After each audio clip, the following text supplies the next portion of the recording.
La idea del día de hoy es hablar acerca del dinero, que es un tema que nos concierne a todos, especialmente si estás enfocado en comprar o ya adquiriste criptomonedas. Entonces, la idea de hoy es dar un pantallazo de por qué el dinero es importante por sobre todas las cosas y hablar y entender por sobre todas las cosas, que creo que es mucho más importante, por qué el dinero tiene valor.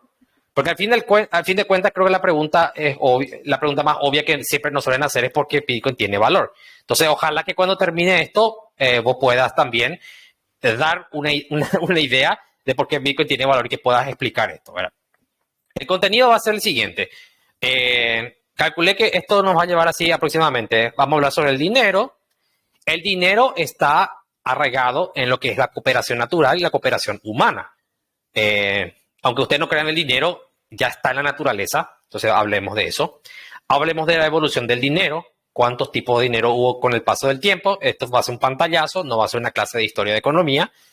El valor del dinero y luego hablemos sobre lo que nos importa, que es Bitcoin.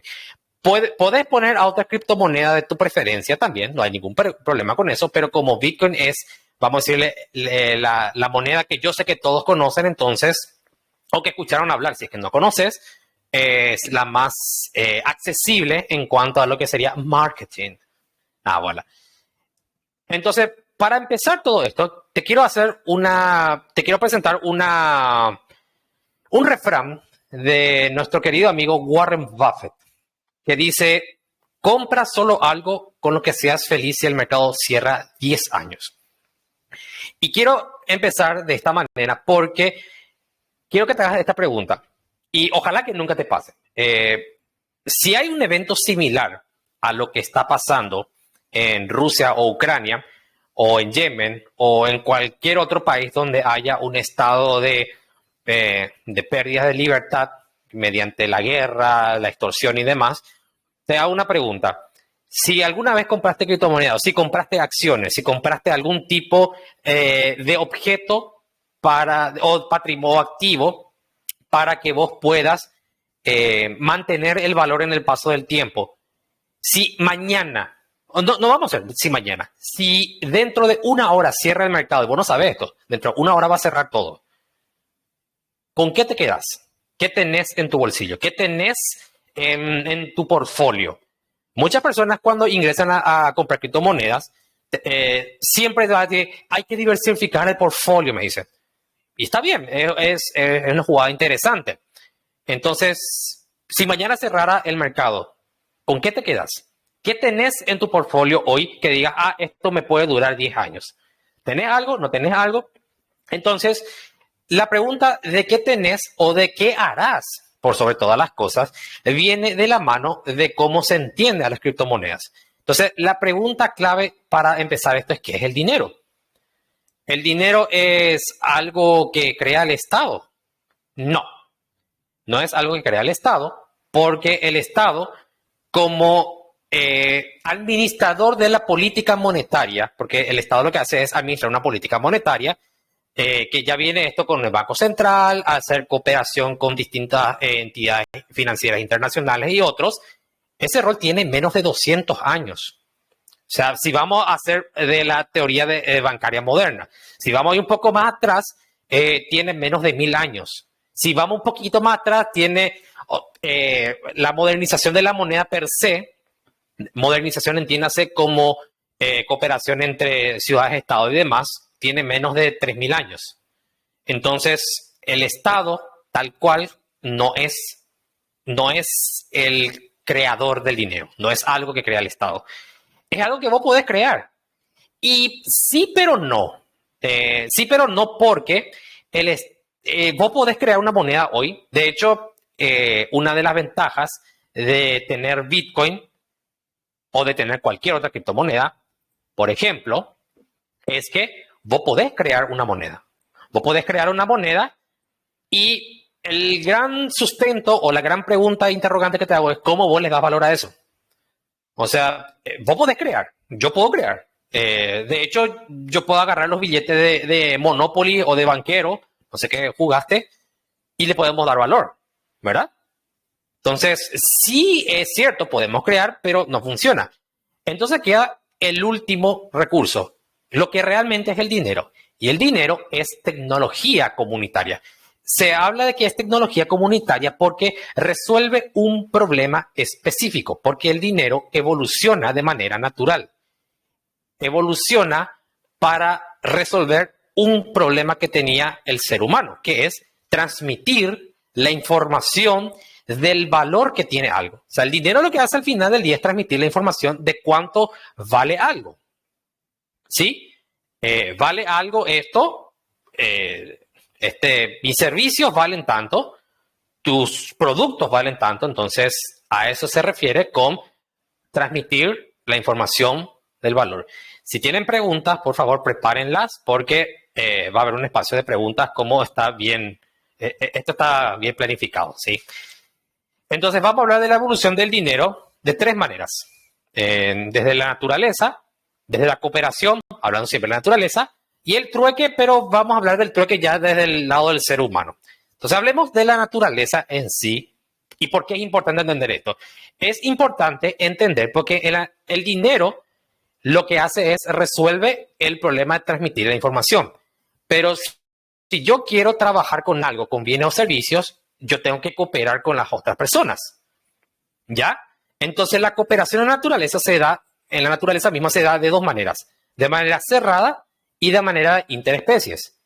Las dos maneras conocidas, o sea, hay muchas maneras, pero debíamos mostrar dos. Y van a ser súper rápidos, no es tu clase de ciencias naturales, pero quiero que se entienda a qué me refiero con la cooperación, ¿sí? Vamos a hablar primero de la cooperación cerrada. Cuando la cooperación cerrada significa que se ayudan entre especies. Las hormigas, por ejemplo, se ayudan en sus grupos. Y yo sé que ustedes alguna vez, de manera directa o indirecta, empezaron a mironear a un nido de hormigas. Vos te fuiste al nido y te fijaste, te quedaste embelesado a ver cómo ellos trabajan. Siempre de una manera muy eficiente. Casi una especie de cooperativa lo tienen. Entonces, cada uno coopera, o sea, cada hormiga tiene una función específica, y esa función específica se transmite mediante las antenas, mediante sus feromonas, etc. Pero las hormigas, vos nunca le viste a las hormigas ayudar, por ejemplo, a un perro. ¿Ya? Por eso se habla de una cooperación cerrada. O vos no viste, por ejemplo, que las hormigas ayuden, o sea, que yo sepa, o que mi ejemplo de infancia me esté fallando, las hormigas trabajan en sus grupos. Entonces, no va más allá de su grupo. Entonces, tenemos otro ejemplo, que son los murciélagos vampiros. Acá hay algo interesante que aprendí viendo Nat Geo, y es que cuando los murciélagos vampiros salen a buscar su comida, esto es algo súper interesante, salen a buscar su comida, regresan, regurgitan la comida, o sea, regurgitar, pongan y sepan lo que es, no pienso decirles porque me da un poquito de asquito, jeje. Regurgita la comida y le da a su familia. O sea, el murciélago vampiro, madre o padre, le da la comida a su familia. Suponete que vos sos de parte de mi clan o que vivimos en la misma cueva, vos te fuiste a buscar comida y no encontraste nada para comer. Entonces lo que hace el murciélago vampiro es, si yo le alimenté a toda mi familia y me sobra comida, yo voy a compartir contigo lo que me sobre. Entonces aquí hablamos de una cooperación cerrada, pero que sale del primer anillo. O sea, yo ayudo no solo a mi familia, sino también a alguien de mi propia especie, pero que no es mi familia. Pero yo le ayudo una vez que yo sustenté o que yo tengo la seguridad de que mi familia está bien cuidada. ¿Sí? Entonces, eso hacen los murciélagos vampiros. Después tenemos ya una cooperación interespecie. Cuando dos especies se hacen favores recíprocos. Y yo te hago este ejemplo que también, gracias a Nat Geo y gracias a Discovery Channel y con sus doblajes mexicanos, jeje, ustedes siempre ven que los peces grandes nadan y hay peces como pequeñitos que se van a su lado. Eso pasa porque hay peces grandes. Lo que busca el pez grande y por qué le mantiene cerca es que los peces limpiadores, esos peces pequeños, lo que hacen es consumir los microbios y bacterias que están alrededor de este. Pues el pez grande, como buen pez grande, no se puede, vamos a decirle, asear. Entonces, ¿qué hacen los pescaditos chiquititos? Empiezan a comer todos sus microbios y bacterias. Entonces, ahí tenemos, por ejemplo, un ejemplo de cooperación.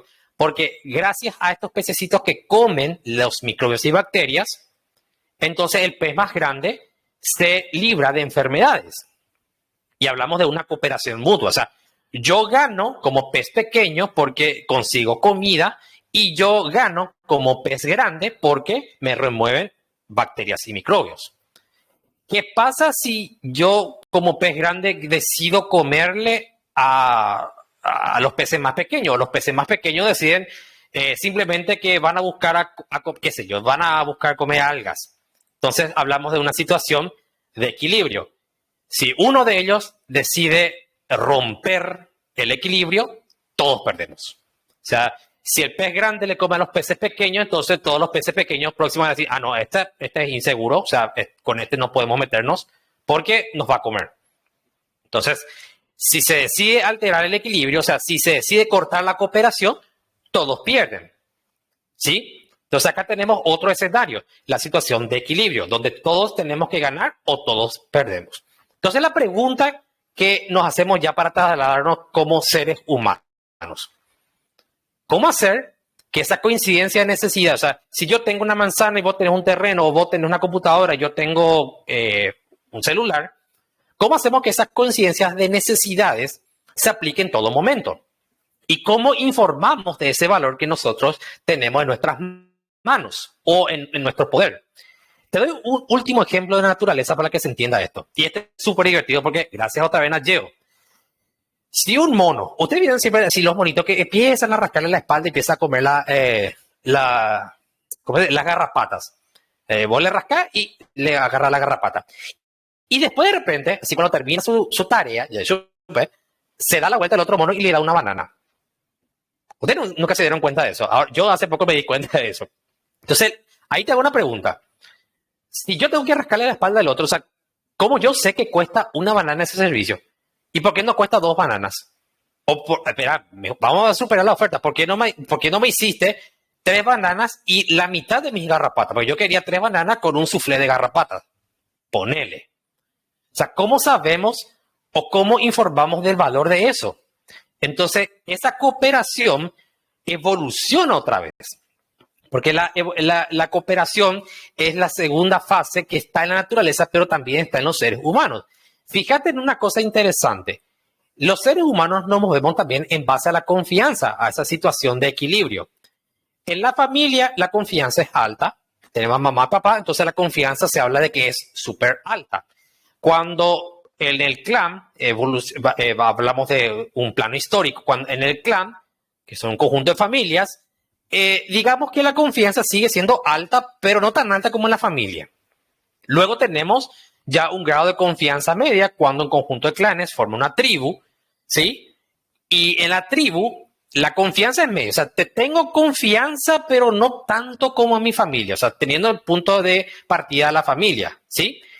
Y después tenemos ya en las ciudades la confianza que siempre va a ser baja. Porque yo no le conozco a nadie, yo en la ciudad no conozco a muchas personas. Entonces, la información de valor siempre tiene que correr. Acuérdate que siempre la información de valor es lo que importa acá. Y mientras más numeroso sea el conjunto de personas, entonces mayor la confianza que se requiere para cooperar entre todos. Una manera que el ser humano encontró de evolucionar la cooperación y juntar con el dinero, por ejemplo, es el matrimonio. Porque el matrimonio es una unión de oferta y demanda, es la unión de dos familias que construyen un legado, o sea, construyen información de valor, porque la información de valor viene mediante la joya de la abuela, mediante la herencia de la tía, mediante las pieles de que casó el hermano, etc. O sea, pagos, dotes, contribuciones, muchas cosas se van juntando, entonces la confianza que iba entre clanes, de repente vuelve a la familia, entonces la base, que es la familia, se hace otra vez más fuerte. Mientras más fuerte la confianza, mayor el deseo de cooperar. Entonces hablamos de la última fase que también hay en la naturaleza, que es el trueque. Y el trueque siempre existió. Esto que no le queda duda a nadie. El trueque siempre existió. Lo que el ser humano en sí consiguió evolucionar es cómo transportar esa información de valor en todo momento para que se contribuya a la velocidad y al valor de la transacción. O sea, que no se pierda la velocidad, que siempre sea un comercio rápido, que el valor de la transacción sea siempre el más óptimo. Entonces, hablamos otra vez de la familia a la ciudad. La velocidad de las transacciones en la familia es súper baja. Las transacciones son bajas porque no hay prisa, estamos en familia. En el clan ya es un poco más, puede ser baja, pero igual ya requiere un poco más de movimiento. En la tribu siempre es una velocidad media y en la ciudad la velocidad de la transacción siempre tiene que ser alta. Mientras más alta sea la velocidad de la transacción. ¿Velocidad de transacción a qué me refiero? Me refiero al proceso de intercambio de bienes y servicios. Vos no podés irte, para darles una idea moderna, yo no me voy al supermercado y quiero esperar 45 minutos en la cola. La velocidad de la transacción tiene que ser la más óptima posible. Por eso, vos a veces prefieres ir a una despensa de barrio o a un local más pequeño porque hay pocas personas y la velocidad de la transacción es ágil. ¿Sí? O de repente vos en el supermercado detectaste que hay un cajero que es mucho más rápido. Entonces vos querés ganar velocidad en la transacción. A eso se refiere con velocidad de la transacción. En la ciudad siempre tiene que ser la más alta posible para que la ciudad se diga de que es la más óptima posible. Y ahí viene la pregunta de cómo medir el valor de esto que estamos intercambiando. Entonces hablamos ahí del valor del dinero. A ver, para que algo que de valor tenga, según la historia nos cuenta, dice primero que tiene que ser difícil de romperse y seguro contra accidentes. O sea, yo no puedo usar un vaso de agua como medio, o sea, sí puedo usar un vaso de agua, pero versus un diamante, ¿cuál de los dos es más seguro contra accidentes y más fácil de romperse? Sí, el vaso de agua es mucho más fácil de que pueda sufrir algún tipo de accidente y el diamante es mucho más difícil de romperse. Difícil de falsificar porque si cualquiera puede falsificar, entonces, ¿cuál es el chiste? ¿Cuál es el valor? ¿Sí? Y por último, que sea rápido de verificar. Yo no puedo perder mi tiempo mientras que la persona, a ver un poco tu billete y empieza a verificar a ver si el billete es verdadero, si es falso, si tiene rasguñaduras, si es que no, etcétera. O sea, hablamos de que el valor del dinero en 3 simples pasos. Hablamos de eso más adelante. Durante mucho tiempo el ser humano intentó hacer todo tipo de dinero. Las frutas, las verduras, las conchas marinas, el ganado, la metalúrgica. Y la metalúrgica viene todo lo que sea el oro, plata, cobre, etc. Ahora la pregunta para hacer un salto en el tiempo y para ingresar a la parte del valor, para seguir en la parte de valor es, ¿cómo verificamos eso? O sea, ¿cómo verificamos que realmente sea ese objeto, o sea, que el oro sea oro, no que me hayas vendido una mezcla, como decimos, un chamburreado de monedas, que sea rápido de verificar eso? Una de las soluciones, haciendo un salto cualitativo en el tiempo, una de las soluciones que vino fue justamente los bancos y las notas de los bancos. O sea, el papel moneda. El papel moneda que vos tenés ahora mismo en tu billetera probablemente, o que si cobras el 5 en la quincena, probablemente ya no tengas mucho papel moneda. Entonces, la pregunta es, ¿sirvió o sirven los bancos para resolver el problema de rápida verificación? Sí, sí sirve. Porque al yo depositar la confianza en una autoridad, entonces yo delego mi confianza y delego cierta parte de mi tiempo para que otra persona haga esa verificación y así la verificación de la transacción fluye mucho más rápido. Entonces imagínate, esto hace 400, 500 años. Yo tenía que transportar 1 kilo de oro, ¿sí? y irme con mi mochila a un sitio, de un sitio a otro, sea, era mucha carga. Entonces, viene el banco y me resuelve ese problema porque mediante la nota del banco yo le doy un documento a la otra persona que dice efectivamente que ese banco tiene el oro que yo quiero o que yo requiero. Entonces, ¿qué tenemos hoy? Hablamos de que hacemos un salto cualitativo en el tiempo y hoy nos preguntamos qué tenemos en nuestras manos. Tenemos en nuestras manos un sistema que es centralizado. Centralizado significa que depende de una autoridad. No estoy haciendo un juicio de que si es bueno o es malo. Estamos hablando de lo que tenemos hoy, hechos, ¿sí? Tenemos un ente centralizado, el cual emite ciertas políticas monetarias. Tenemos un sistema que es básicamente de confianza y que le da esa confianza tener básicamente poderes ilimitados.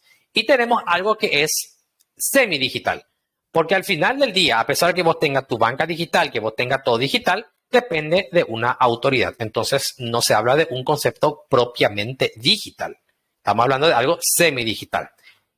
Y ahora, haciendo esta introducción, viene lo que es Bitcoin. Entonces, para presentarles a Bitcoin, tenemos que saber qué es Bitcoin. ¿De qué es Bitcoin? Y Bitcoin es una red de sistemas de pago. Es algo completamente nuevo que se introduce. Estamos haciendo otro salto cualitativo en el tiempo. Con el Internet, hoy tenemos una red de pagos. O sea, Bitcoin básicamente es una red de pagos y transmite información completamente digital. La gran innovación acá entre Bitcoin y otros tipos de elementos digitales es que Bitcoin es la primera red que utiliza la total descentralización. Es decir, no depende de ninguna autoridad central, no depende de intermediarios, de fundaciones, de personas y nada. Y desde un punto de vista de nosotros, o yo que utilizo Bitcoin, Bitcoin es el Internet del dinero. Esta es una frase acuñada por Andrea Antonopoulos. Hay una pequeña diferencia que siempre tiene que hacer cuando encuentren. Esto es rápido. Bitcoin con B larga se refiere al protocolo de tecnologías. Bitcoin, ustedes saben, es dinero, pero es tecnología. Entonces, cuando hablamos de Bitcoin con B mayúscula, hablamos de que Bitcoin es un protocolo de tecnologías. Y cuando hablamos Bitcoin con B minúscula, hablamos de que es una moneda que se emite a través de una red de pares. ¿Sí? Y ahora viene la famosa pregunta. Entonces, ¿qué es lo que es Bitcoin? ¿Qué es Bitcoin? Y la respuesta es simplemente lo que vos quieras. Porque quiero hacerte acá una pausa y hablarte de una parábola rápida. Dice una parábola que una vez 9 ciegos le rodean un elefante y alrededor de este elefante viene otra persona y le pregunta ¿qué es lo que tienen enfrente de ustedes? Entonces el ciego 1 le estaba acariciando la panza y le dice, esto es una panza. Después el ciego 2 dice, le acaricia el colmillo y dice, esto es colmillo. Y después el tercer ciego dice, no, esto es una trompa. Después el cuarto dice, no, esto es una pata. Después el quinto dice, no, esto es una cola. Y otra, pero se entiende. Entonces, ¿cuál de los ciegos tiene razón? En realidad, todos los ciegos tienen razón, porque es un colmillo, es una pata, es una cola, es una panza. Todo eso es real, todo eso es verdadero. Entonces, Bitcoin funciona de esta manera. Vos podés usarlo como moneda, porque al ser información de valor, yo puedo cambiar el valor de diferentes denominaciones. O sea, yo con un Satoshi puedo denominarlo en guaraníes, en dólares, en peso argentino, en cualquier moneda. Como tecnología, Bitcoin sirve porque podés enviar y recibir dinero eficientemente sin ningún tipo de limitación. Es descargar una billetera en la cual puedas administrar tus transacciones y listo. Puedes usar para ahorrarlo porque en países de Latinoamérica tenemos una inflación y políticas monetarias bastante cuestionables. Entonces, protegemos nuestro dinero de la inflación. Y algunos dicen, ¿sabes qué? Yo estoy bien ahorrando, yo quiero esto para invertir en productos de contratos de diferencia, en trading, etcétera. Entonces tenemos diferentes visiones de lo que es Bitcoin. ¿Qué es Bitcoin para vos? Es lo que mejor te place. Entonces, volvemos al punto de partida. ¿Cómo definimos el valor de Bitcoin? O sea, ¿por qué Bitcoin tiene valor? Entonces, para responder esto, primero veamos qué patrones de definición de valor hay. Te doy dos fáciles. El primero y el fácil de hacer es el patrón oro. El patrón oro se determina por cuánto vale tu dinero de acuerdo a una cantidad de oro. Según el Gold Standard Act de 1900, $1 en 1900 equivalía a 20.67 onzas. Es decir, el banco el cual emitía ese dinero, ese papel moneda, decía de que ese dólar tenía un backup, o sea, tenía una reserva de valor de 20.67 onzas que estaba guardado en ese banco. Entonces tenemos el patrón oro. Luego tenemos, haciendo un salto en el tiempo, el patrón por decreto o patrón fiat. Y patrón fiat es el que actualmente existe, el que actualmente tenemos desde completamente al 100% desde 1971.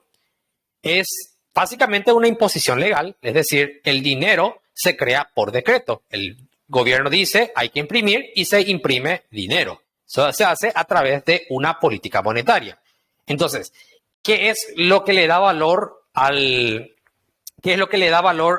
patrón fiat? ¿Es el oro? No. ¿Es la plata? No. ¿Son los impuestos? No. ¿Es el ejército? No. ¿Es los impuestos? Cerca, pero no. El uso del patrón fiat se incentiva mediante la compra de bonos del tesoro. Cuando más compra de bonos del tesoro tengas, significa que la deuda la cual vos estás emitiendo para hacer tu reserva de valor es querida, o sea, se quiere. Entonces, recordad siempre que los bonos son deudas. Entonces, la deuda es lo que está detrás del patrón por decreto o patrón fiat. Rápidamente hacemos una analogía de las diferentes propiedades monetarias. Ya hablamos anteriormente de algunas de las tres más eficientes. Luego tenemos propiedades monetarias mismas del oro, del Bitcoin y del dinero fiat. Bitcoin vos podés descomponer hasta en 8 partes. O sea, son 21 millones de monedas. Es escaso, que puede ser divisibles hasta en 8 decimales. ¿Sí? O sea, un Bitcoin equivale a 100 millones de satoshis. O sea, es súper divisible. Cualquiera puede verificar en la red. O sea, vos no hace falta que en la red tengas internet especial o nada. Es simplemente ingresar a un explorador de bloques y puedes verificar esto. Es fungible, es decir, un Bitcoin se puede unir con otro y es portable. O sea, yo puedo utilizar esto tanto en mi wallet, en mi celular, como en mi computadora, etc. Y por sobre todas las cosas, es escaso. Solamente hay 21 millones de Bitcoins. Yo probablemente estés viendo o te esté llamando la atención el punto escaso del patrón oro. El oro yo le puse un 9 porque acuérdate una cosa, siempre me dicen a mí, el oro es escaso. Yo no te niego que el oro no es escaso, solo que ¿cómo vos sabés con una certeza total de que ya está minado todo el oro del mundo? ¿O que todo el oro registrado en el mundo es lo que actualmente tenemos? O sea, no hay manera de saber. De hecho, hay descubrimientos que se siguen haciendo, en lo cual hace que el oro siga aumentando su valor. El Bitcoin, en cambio, en el repositorio, en el código original, en el código fuente, establece que hay 21 millones de monedas. Y la escasez del dinero, el dinero que vos tenés en tu bolsillo no es escaso. O sea, si el gobierno se manda a hacer más impresiones, va a hacer. ¿Ok? Entonces, el modelo en el cual se establece la moneda de hoy es básicamente una mezcla de esto, ¿sí? Donde vos, si vos usas un banco, el banco habla con el otro banco, habla con la procesadora de pago, habla con la procesadora de tarjetas de crédito, y en medio de todo esto, acuérdate siempre que se mantienen comisiones. Comisiones que son, en algunos casos, muy altas. Si vos querés hacer, por ejemplo, una transacción, esta transacción debe pasar por muchos filtros, en algunos casos por demasiados filtros, los cuales van descontando cierta cantidad de comisiones. De hecho, abrir, por ejemplo, cuentas internacionales En el caso de muchos países en Latinoamérica tenemos bastantes dificultades. En el caso de Paraguay, abrir una cuenta de ahorro en dólares es bastante difícil, bastante burocrático, entonces la barrera de entrada siempre es muy alta. Y si lo logramos hacer, igualmente el modelo monetario, recordad siempre, se mantiene mediante las comisiones. El modelo de Bitcoin es de lo más fácil de entender, porque esto es el modelo de Bitcoin.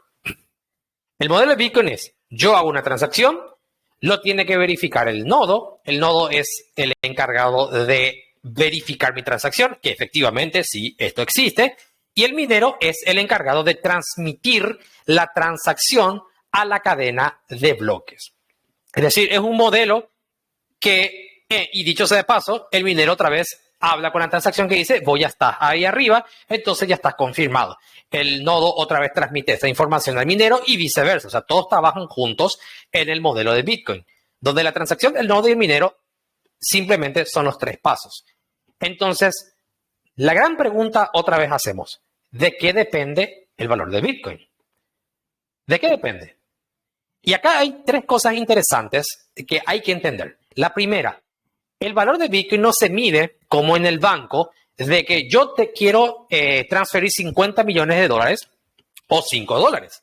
El valor de Bitcoin no se mide en el volumen de transacción, se mide en kilobytes, porque la información que corre en Internet se corre no con dinero, se corre con kilobytes. Entonces, una transacción de $1.000.000 puede pesar 100 bytes y una transacción de $1 puede pesar 100 bytes. Entonces, lo que importa acá no es el volumen de lo que transmitimos, es el peso del volumen de la información que transmitimos, ¿sí? Por eso vas a ver que $1.000.000 en Bitcoin paga la misma comisión que una persona que transmite $1, porque ambos están en la misma regla. O sea, lo que importa acá es los kilobytes. El valor de Bitcoin es su seguridad misma. No se trata de no permitir, no se trata de ser privado, no se trata de hecho sí, ojalá sea más privado, pero no se trata de prevenir, de verificar la información. Lo que se trata de Bitcoin es que la seguridad que tiene es que es hasta el momento de hacer esta presentación, la seguridad que tiene es imposible de falsificar. Y si intentaste falsificar, creaste una nueva cadena de bloque, que en otro momento lo vamos a ver. Y se incentiva por sobre todas las cosas que se mantenga descentralizado. Porque si se mantiene descentralizado, hay mayor seguridad. Si hay mayor seguridad, entonces hay más personas que lo utilizan. ¿Y cómo se incentiva? Intenté hacer algo para entenderles de cómo se hace el incentivo. El primer gráfico es este, donde la transacción TXN y TX1 son ustedes, el nodo, no sé quién es, y los mineros. Todos hablan con todos porque todos tenemos que trabajar con todos. Acá no hay confianza en una autoridad. Acá nos incentivamos cada uno a que cada uno haga su parte del trabajo. ¿Sí? Entonces, el valor del incentivo de Bitcoin viene de la siguiente manera para que sea un poco más entendible. Primero, empecemos una cadena. Los nuevos entran nuevos usuarios. Quiero comprar Bitcoin, me dice alguien. Perfecto. Entonces, cuando hay nuevas personas que compraron Bitcoin, significa que aumentó la demanda en el mercado de capitalización. Esa demanda está siendo leída por otras empresas que dicen, mira, está subiendo la cantidad de personas interesadas en comprar Bitcoin. Entonces, yo voy a poner una empresa o voy a empezar a aceptar Bitcoin. Cuando las empresas empiezan a aceptar Bitcoin, viene otra persona que dice, está interesante que más personas quieran ingresar y las empresas también. Entonces, voy a ofrecer mi poder de cómputo para ser minero. Cuando yo soy minero, entonces yo estoy aumentando la seguridad de la red. Como la red es segura, entonces los usuarios dicen, como esa moneda es segura, voy a usar esa moneda. Entonces volvemos al punto número 1, los nuevos usuarios. Y volvemos al mismo punto. O podemos empezar de empresas interesadas que ofrecen Bitcoin. Entonces los usuarios nuevos dicen que quieren utilizar, ¿entendés cómo viene la mano? De cualquier parte, todo el modelo de incentivo de Bitcoin siempre es un círculo virtuoso. O sea, hay virtud, hay beneficios para todos, porque todos verificamos todo. Si con esto otra vez no estás entendiendo, te voy a dar un último ejemplo en modo de memes. El modelo de verificación en una imagen de Office. ¿Se acuerdan de ese episodio de Mexican Standoff? O sea, cuando, o no sé si alguna vez vieron el bueno, el malo y el feo, para hacer otra variable de este mismo ejemplo, en la cual dice que si vos disparas, yo te disparo. Si vos me disparas, yo te disparo y viceversa y así los tres. ¿Ok? El modelo de verificación de Bitcoin no es que yo confío en vos. De hecho, yo no confío en ninguno de ustedes. Yo tengo que verificar todo. Entonces, el nodo no confía en el minero que recibió esa transacción porque tiene que verificar y viceversa en cualquiera de los casos. Es decir, el modelo de verificación de Bitcoin, el modelo de seguridad que mantiene, que es 100% verificable y reducir la confianza al mínimo, es lo que hace que Bitcoin tenga valor. Entonces, por eso Bitcoin tiene el valor que tiene, porque es verificable y porque es seguro y esa seguridad es verificable. Entonces, esa es la razón por la cual Bitcoin tiene valor y esa es la razón por la cual el dinero que decimos tener tiene valor. Entonces, para finalizar, les dejo aquí las bibliografías de los diferentes tipos de literatura que utilicé para este momento. De hecho, en la charla misma van a poder verificar los enlaces correspondientes, ¿sí? Y, por supuesto, ahora llega el momento de las preguntas. Entonces, pueden levantar la manito o no sé cómo están, dice una parte permitir hablar y podemos empezar la ronda de preguntas. Tenemos 10 minutos para no extendernos demasiado. Entonces, me callo un ratito, voy a tomar agua y les escucho.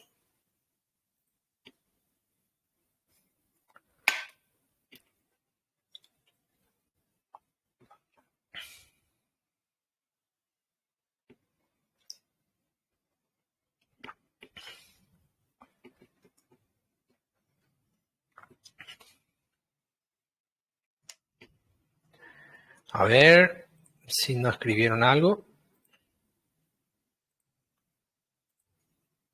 No escribieron nada, perfecto.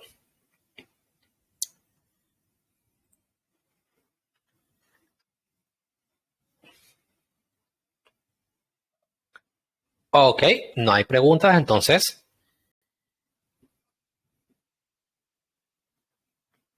Perfecto. Entonces voy a pasar al siguiente. Para cualquier tipo de consulta que tengan, en todas las redes sociales me encuentran como Laura Cripto. En todas las redes sociales, como Laura Cripto. Pueden suscribirse al newsletter de Laura Cripto. Mañana o pasado mañana se saco el siguiente. Y nada, eso básicamente quería compartir con ustedes respecto a criptomonedas y en más. Entonces, por su preferencia, no,